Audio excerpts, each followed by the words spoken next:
So I had two clients yesterday, and they are two totally different businesses. They are totally different businesses, but we had the same conversation, almost identical conversation, and that got me to thinking a lot about what entrepreneurs are doing with their business. You know, it's the start of a new year, so it's always a good time to have these conversations.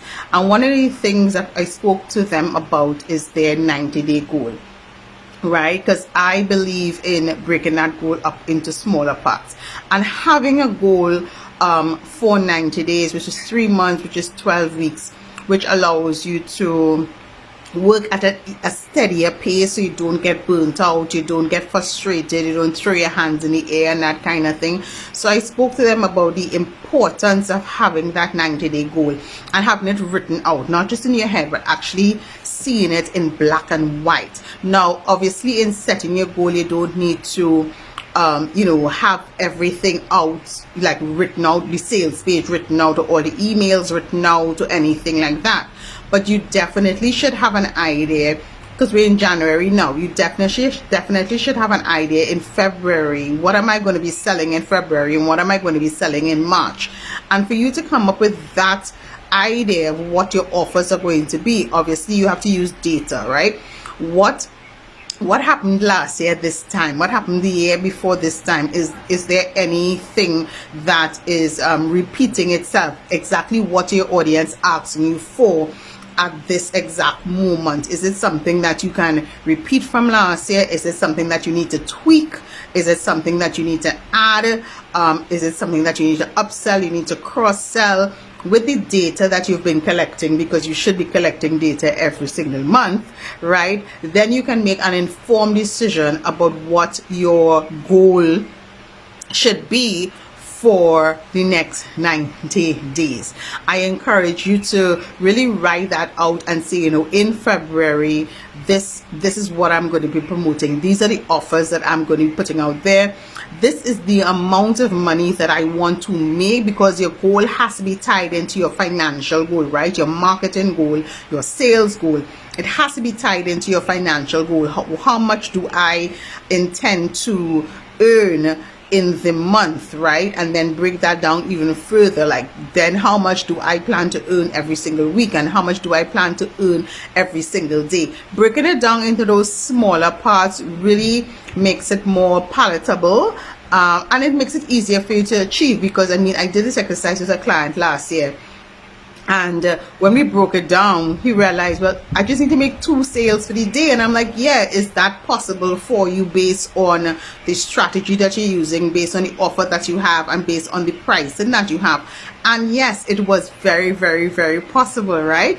So instead of focusing on, okay, I need to make $10,000, focus on, okay, I just need to make 2 sales for the day.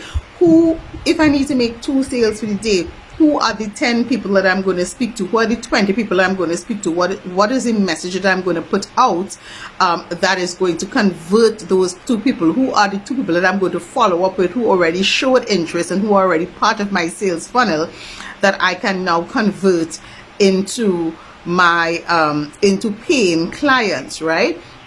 So that's important, right? And that's why you need to map it out in advance. And I think by having those 90-day goals means you have a goal for every quarter of the year. It helps you to position your brand better, right? Because if you think of all of the big companies, right, you know what to expect from them every Black Friday, you know what to expect of them every Christmas, you know what to expect of them for Carnival, you know what to expect from them for back to school, right? Because they build a brand, right? And they've done it intentionally, and they've created offers around their brand position. And that's what you want to do. You don't have to be a big company or conglomerate in order to achieve that level of success. You need to start doing that now, so as your business grows, you have that foundation to build on.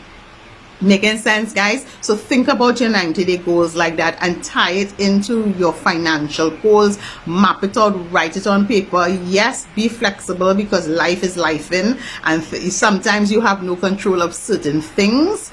But definitely have a goal in mind, but be flexible.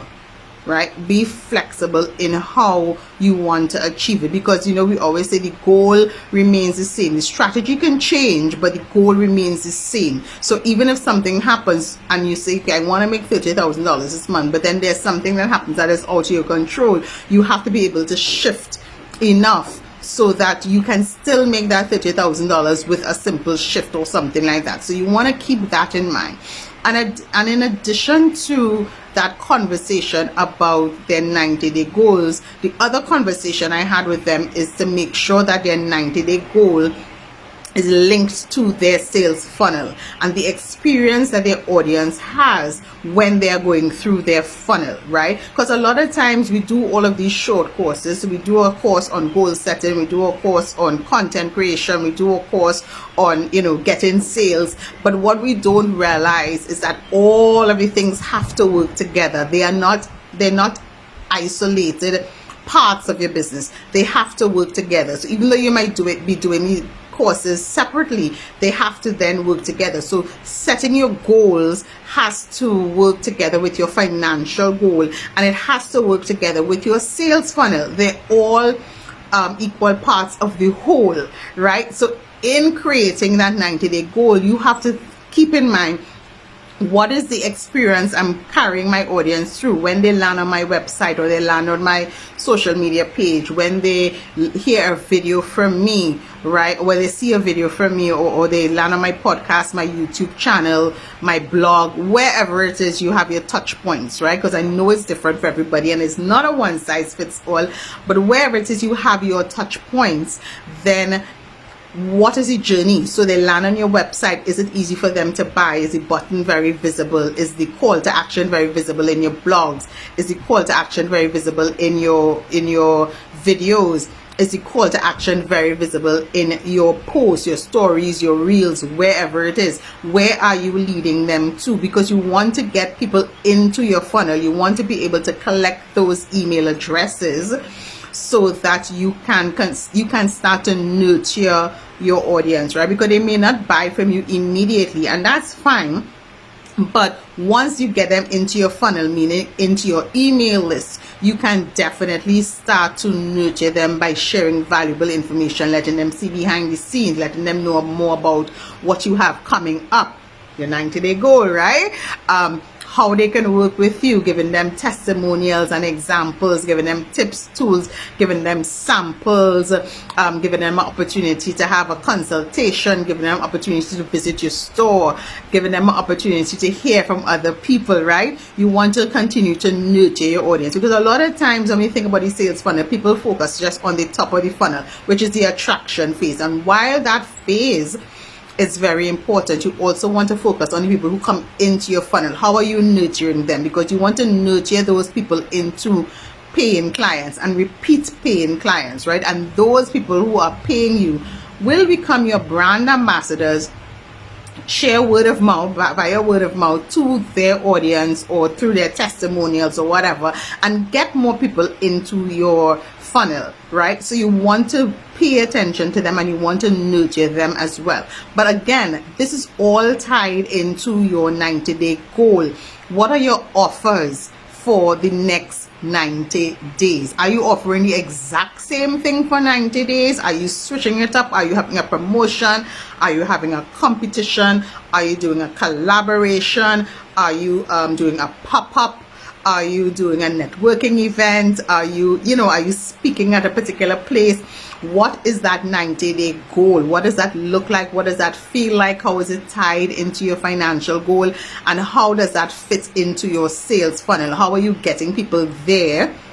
How are you building awareness about it? And then when you get people aware, then what is the journey? What has to happen? So they heard you speak, or they met you at a networking event, or they saw your ad. What happens next? You want to be able to tie in all of those things, right? So that's the conversation I had with my 2 clients yesterday. It was really, really riveting and really eye-opening, and I want you to really think about that for your own businesses as well. What is your 90-day goal, and how is it tied into your sales funnel? How can you make everything work? Right? I hope this message finds you well. Let me know if you have any questions.